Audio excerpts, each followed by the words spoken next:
From 12 News, this is Newsmakers. Welcome to Newsmakers. I'm Tim White alongside 12 News politics editor Ted Nesi, and it was a big week at your local election headquarters as we released the results of our 12 News Roger Williams University poll. And Ted, one of the questions we asked of likely Democratic primary voters was who they want to see as a Democratic nominee to replace retiring Congressman Jim Langevin. That's right, and let's take a look at those results to start the show this week. You see there, Seth Magaziner, clear leader right now in the Democratic primary for the 2nd District, the only candidate in double digits with 33%. David Siegel, a distant second at 5%. On the previous screen, you saw Joy Fox and Sarah Morgenthau both at 4%, and here Omar Ba and Cameron Moquin both around 1%. But look at that last number. 50% of Democratic primary voters in Rhode Island's 2nd Congressional District are currently undecided in this primary. And here to talk about that and more is one of those candidates, Sarah Morgenthau. It's good to have you on the program. Thank you for having me. I'm pleased to be here. I want to start with a poll. I have to imagine that 4% is not where you want to be. You know what? The way I'm looking at it is that over 50% are undecided. And I have now been across the 2nd Congressional District. I am talking to voters every day. And what I'm hearing is they're excited about what I've got to bring to this campaign. And they're excited about sending me to Congress. They are looking for somebody with a fresh perspective. I think the idea of having a woman is also something that's exciting them. You know, we have never had a Democratic woman in Congress from Rhode Island ever, and we haven't had a woman in the seat for 35 years, since my mother ran against Claudine Schneider in 1988. So they're looking for that fresh perspective, for somebody that can really get things done, not a career politician. And I'm coming with a lot, and that's exciting them. I've served in 2 administrations. I've been in Washington. I've worked at the Peace Corps. I've worked on food insecurity. You know, 1 in 6 Rhode Islanders are living in food insecurity. They're not able to get the basic necessities on the table. I worked on health security. This was before Ebola. Before the pandemic that we're all living through. I was there when we had to evacuate volunteers from Crimea because Russia invaded in 2014, something that we're also facing today. And I was there when we had to respond to the earthquake in Haiti. And then I went to Homeland Security, and I worked on cybersecurity. I worked on counterterrorism. I worked on domestic terrorism, something we're also reeling from the events in Buffalo a few days ago, and the importance of getting at the community level and getting at the community level here in Rhode Island, because law enforcement can't do it on their own. Let me ask you, Sarah, you know, one challenge sometimes for primary voters can be there's often a lot of agreement among candidates in a primary because everyone's from the same party. We have Seth Magaziner at 33% right now, pretty well known because he's been in elected office. Do you disagree with Seth Magaziner on any significant issues, or is it just your backgrounds that you see as the only real difference between the two of you? I think I'm the right one to go to Congress from Rhode Island. I think that folks here are looking for something different. They're looking for a fresh perspective. You know, we're coming out of the pandemic, and it's been hard. Folks have lost loved ones. Folks have been sick themselves. People have lost jobs. And, you know, we're dealing with all sorts of things. I mean, everything is like too damn expensive, right? I mean, cost of living is so high right now. We're having supply chain issues. I mean, just now, once again, we're having an issue with baby formula. You know, we've been having issues across the board, all of sectors, so that things have really slowed down. But I think that this is also an opportunity. I like to take a crisis and use it as an opportunity to do things differently, and I think we can do that. And I think my perspective, my experience in Washington, I know people in Washington, I have worked across federal government, I know folks in Congress, you know, but I'm all the gonna things, hit all the the ground things, running on day one. All the things you listed off, the problems people are facing, the cost of living, baby formula, that is all happening under a Democratic administration and with the Democrats controlling both chambers of Congress. Sure.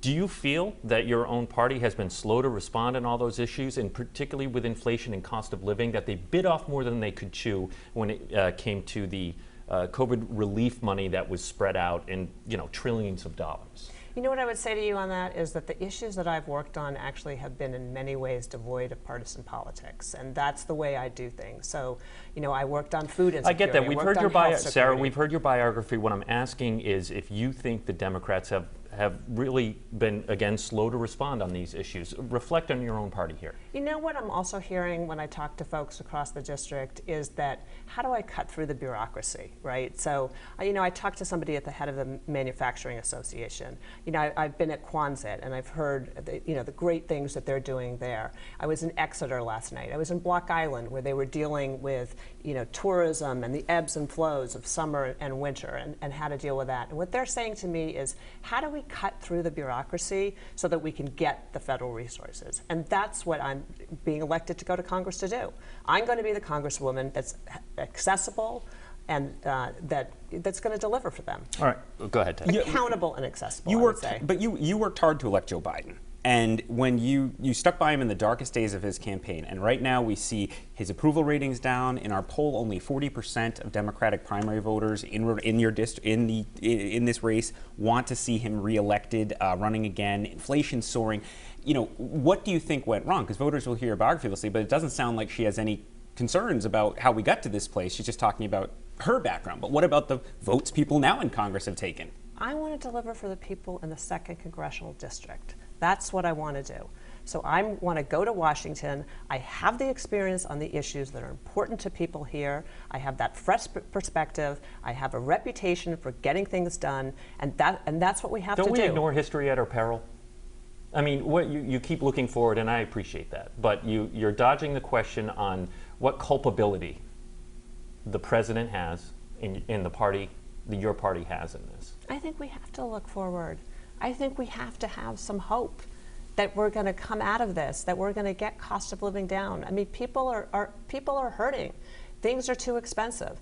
I think that the Biden-Harris administration is doing some things really well, and I think that there's some other things that they're not doing as well. But what we need to do, and what the voters of the 2nd Congressional District are electing me to do, is to help cut through the tape, cut through the bureaucracy, and deliver what we need for folks here. I do want to touch on this, and I know you must be sick of talking about it, but your connection to Rhode Island has been in the spotlight. You have never lived here full time. Your family has had a vacation home in Saunderstown, and you call the Ocean State, quote, a constant in your life. In a recent interview, you said that this is something that the press is focusing on. And I think that may suggest you think the average person doesn't care if you have paid taxes here and if you understand the people you are seeking to represent in Washington. North Kingstown has been our home for 40 years. It's been the constant in our lives. My husband and I got married here. My mom ran for this seat in 1988. My brother Ben and I ran her campaign. And it is the place that we call home. It's the place that I last saw my mother when she died in 2006. And what I'm hearing from people across the 2nd Congressional District is they are really excited about what I bring to this race. Has anyone asked you when you're out knocking on doors about your residency at all? I mean, every now and then someone will ask me and they say, where do you live? And I'm like, I was in Exeter last night and they're like, where do you live? And I said, I'm in North Kingstown down the road. So this has been the place that's been the constant in our lives. It's enormously important, and the people here are enormously important to me. But what I'm hearing from them is that they are not looking for a career politician. They are looking for a fresh perspective. They're looking for someone who can help cut through the tape, who can deliver things for the families here. This is a very wonderful place with a sense of family, a sense of what we can do for our communities. I am so impressed when I talk to people that they are doing their day job, but then they're taking care of their families, and then maybe they're holding elected office, and then they're running a fair for the school or a book fair, or they're raising money for the library. And it starts local, and I think what I'm saying to the people of the 2nd Congressional District is I will be accessible, and I will be accountable, and I will deliver. Yeah, you're the first candidate in the 2nd District primary to go on the air with a campaign commercial. Some viewers may have seen it at this point. And the first issue you mentioned in that ad is about the leaked Supreme Court opinion that looks like it'll be overturning Roe v. Wade when it's officially issued. that means it's going to go back to Congress as well as the states. Rhode Island at the state level, of course, has an abortion rights law now in place. But do you think when it comes before Congress, should there be any restrictions on abortion, or should it be entirely left up to a woman and her doctor to decide at any point in a pregnancy whether to terminate? I think that women should have the right to choose. I think that families should be able to decide when and where they want to have families and have children. I think that we do not want to put this into the hands of the government to make those decisions. It's a private decision, it's a family decision, but we don't need the government making that decision for us. So when I go to Congress, I'm going to make sure that we pass federal legislation so that women have the right to choose and they can get an abortion if they want to. Full stop. I want to kind of stay with the Supreme Court. Congressman David Cicilline has called on expanding the number of justices on the court from 9 to 13. Critics label that, as you know, court packing. Do you support or oppose expanding the Supreme Court? You know, I think that the Supreme Court, the whole process has gotten over-politicized.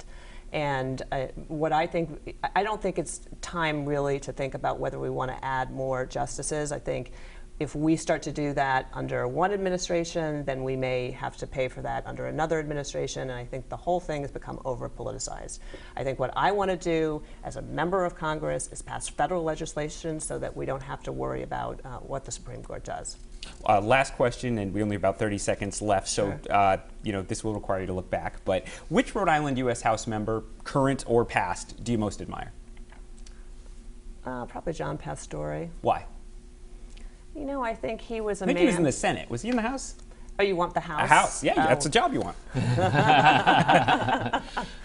You know, I admire a lot of them. I think David Cicilline is fantastic. I think he brings really fresh perspective himself, a lot of really good energy to what he does. But I think any elected official should be commended. I think public service is hard. I know that. I'm not afraid of hard work. I've worked hard all my life on everything that I've done. And so I applaud all members of the House. Sarah Morgenthau, Democratic candidate for Congress in the 2nd Congressional District. Thank you for joining us on the program.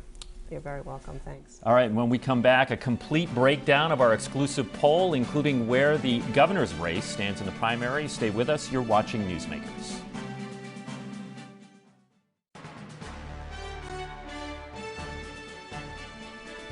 Welcome back to Newsmakers. I'm Tim White alongside 12 News Politics editor Ted Nesi, and we're going to take a look at our exclusive 12 News Roger Williams University poll. And before we get to that, Ted and I really want to thank Jill Rodriguez over at Roger Williams University. She's the Director of Communications and Media Relations, and she's someone that Ted and I work with very closely on this poll, and we are thrilled to be partnering once again this cycle with Roger Williams University for these really important political polls. All right, let's dive in, Ted, and we're going to start with who's ahead, or whatever we want to call this, in the Democratic race for governor.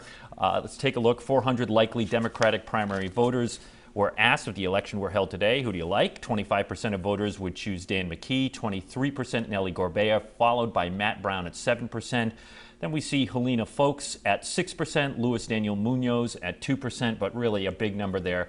30% aren't sure. And Ted, 37% aren't sure.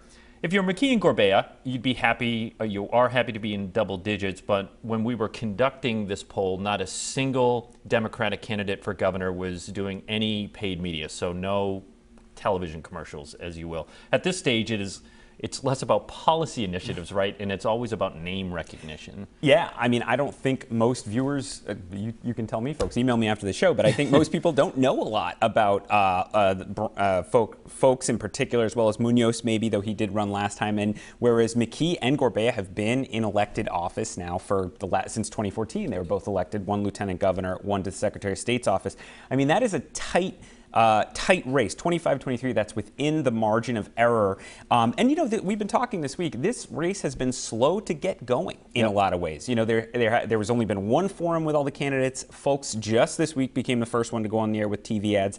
You know, some have suggested that people are exhausted after COVID and haven't had a lot of appetite to jump into campaign mode. But either way, the vote is coming in just a couple of months. And you see here... Yeah, we are less than 4 months away from the primary. And you have your leader only at 25% there, Dan McKee, and that 37% 37% undecided. So that tells me there is a lot of room for this race to swing in the coming months as people tune in, as they hear more from these candidates, and as those 37% make up their minds. Remind me, because you have a better memory for this than I do, but Matt Brown, when he faced Gina Raimondo, he got something like 34? Yeah, 33, 34%. So he's lost a lot of support. Yeah, well, did he lose support, or was it more who Matt Brown was running against first time around? Right. So I think mechanically, Matt Brown has lost support just because he went from 33 to now 7. But it does suggest something a lot of us wondered, which was, did a lot of those Matt Brown votes in 2018 against Gina Raimondo, were they votes for his aggressive, progressive platform, or were they protest votes against Gina Raimondo? I think this tells you it does appear quite a lot of those people were more voting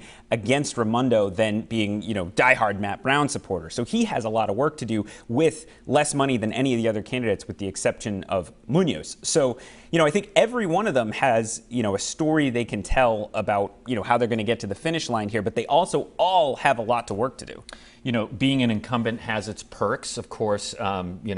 Free media. Dan McKee is on the air a lot. He hasn't gone on the air with paid media yet. Holding events, he holds almost weekly news conferences. His administration likes to point out that they worked aggressively under his watch to get the state highly vaccinated, but it can also be a political weight for some of these candidates, and I think some of that is reflected in his job approval numbers. Let's take a look at this again. 45% say Dan McKee is doing an excellent or good job. 44% just, fair, or poor. 12% say they don't know. We should just reinforce, folks, this is among just likely Democratic primary voters, not all Rhode Island voters. And as you say that, Ted, our political analyst Joe Fleming points out, with this group, with these likely Democratic primary voters, you would think McKee's numbers would be a bit higher. Here's Joe Fleming on that earlier this week. If I'm the governor, these are not the numbers I want to see going into the primary season. So he's never had overwhelming support in Democratic primaries. And even here, people are looking at his job, and they're giving him a mediocre job rating of only 44%. We've seen lower job ratings like Gina Raimondo in the past, but that was among Democrats, Republicans, and Independents. These are primary voters. You expect a little bit higher. He did slightly worse, I guess, than even Joe Biden did in his job approval numbers when we voted likely Democratic primary voters. Yeah, there's a 15-point gap between Biden, who is at about 60% support among these primary voters, Dan McKee at 45%. Joe Fleming said, as you said, Tim, Dan McKee's had enough. You're looking there. Oh, this is actually Joe Biden. Right? This is a different question we asked, but all right, we'll bring that up. We get a little tease there. Yeah. But with Dan McKee versus Joe Biden, you have that 15-point gap. I think the upside for Dan McKee in this is not a two-way race. This is a five-way race. And if he can get more of the people, of the 45% who say he's doing an excellent or good job, to convert into voting for Dan McKee, which right now they're not, as Joe Fleming has said, 45% probably wins you this race. So he does have enough percentage of the vote there of people who feel good about him, who could get him across the finish line. But that's, before the primary has really begun, with some of the attack ads we expect, the debates, et cetera, and we don't know how the next few months will play out. And I think one of the good things for Dan McKee here in our poll, when we combine just, fair, or poor as a negative job approval, only 7% say outright poor. So it's a single digit on the far end of people who aren't happy with what he's doing. But then again, on the flip side, only 6% say he's doing an excellent job. They're all sort of stuck in the middle. Yeah, and we should talk about, Nellie Gorbea, who is not the governor, is not getting the benefit of incumbency in the state's top office, is only 2 points behind him in our poll. And that's pretty good when you're Nellie Gorbea. She has third most money. She's behind McKee and folks on cash. She's been in elected office, but not in the governor's office, like him getting that kind of attention. I think the Gorbea folks feel pretty good about that. They were just trying to fundraise off the results, saying, look, Nellie Gorbea is in position to defeat an incumbent governor here if she has the resources. And that's one of the questions that Gorbea continues to face. Will she have enough money to get her message out there and take on both Dan McKee and now Helena Foulkes, who's now putting a lot of money in, to see if she can build off that 6%? And that's a question, too. The long way from 6% to winning this race, but Helena Foulkes does have the resources to at least make a run at that. Real quick, and Gorbea was on Tara Granahan's show on WPRO talking about the poll this week, and she brought up the point, if you went to the Warwick Mall and you asked 100 people, who is Secretary of State, 5 might know it. So she wondered if she has high name recognition, and I think Nellie Gorbea is a name people know. They might not know what office she is in, but it's a recognizable name, and that might be one of the reasons they chose her there. Okay, she's a Democrat, I know that, and she's an elected official, but also, wouldn't you think that likely Democratic primary voters are a little bit more plugged in? I was just going to say that, Tim, exactly. If you're going to the Warwick Mall, you know, a lot of people there might not even vote, or at least definitely might not vote in a Democratic primary. These are people who are interested in politics. They're going to take part not in a November election, but in a first round election. You know, they're paying attention more. I'd say only, 15 to 25% of the entire electorate takes part in a primary, which would include some Republicans, whereas you have probably 50%, sometimes 60 or more percent of voters taking part in a November election, particularly in a presidential year. So this is a much smaller universe of people who pay more attention. Well, even likely Democratic primary voters struggled with this next one, and this is the race for lieutenant governor. Let's take a look at the results here. Sabina Matos pulled in 21%. She's, of course, the incumbent with Dan McKee. Deborah Giro, 13%. Cynthia Mendes at 12%, but a huge number. 53% were not sure. We should note that another Democrat, Larry Valencia, announced after we had finalized the poll, so he is not here. But this is one of those offices, Ted, that I think people often make up their mind maybe in their car on the way to the polling place on Election Day. Or just look, who has the endorsement or which name do I like? I mean, sometimes it does come down to that in the booth for people with these lower ballot offices. We've seen these numbers stay very high undecided right up till the end of an election. And I'm not shocked to see how few Rhode Islanders who want to take part in this Democratic primary have come up with an opinion. That said, again, Sabina Matos, like Dan McKee, has the benefit of incumbency from Gina Raimondo's departure and the more so than other effect. lieutenant governors, I would say. Dan McKee has brought her along or asked her to join him at multiple events, and when he holds press conferences, she is right there alongside him. That's not usually the case. No, and I mean, we don't have the crosstab of which McKee supporters are also Matos supporters, but McKee's at 25 and she's at 21. So, perhaps they have the same kind of group of people who like the current administration, the current people in charge are with them. But again, that's, 50% undecided, and it wouldn't take much. Deborah Giro is in single digits behind Matos, even though she just got into the race and is not the incumbent. She's just a state rep representing one of 75 districts down in the Jamestown area. So there certainly you can see why other candidates getting into this. Same with Cynthia Mendes, who's actually outpolling Matt Brown, who she's running with. She's at 12%, Matt Brown's at 7%. But I also think this is why we can't rule out more people could decide to jump into these races. You mentioned Larry Valencia. We still have a little over a month to the filing deadline. There's only one Democratic candidate for treasurer right now, James Diosa.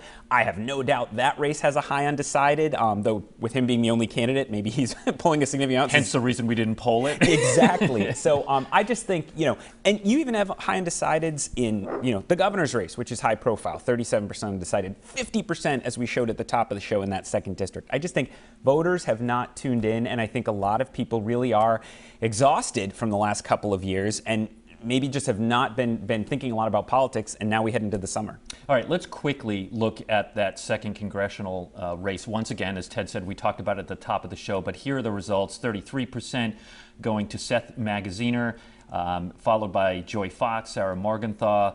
Don't forget David Siegel. Getting 4%, David Siegel, 5%, and then you can see Cameron Moquin at 1%, and less than 1% going to Omar Ba, but there's that 50% number. The margin of error here, because it's a smaller sample, we should point out, is 6.2 points. And again, let's hear from Joe Fleming on this one. A good place for Magaziner for sure, but this one is also wide open. Here's Joe.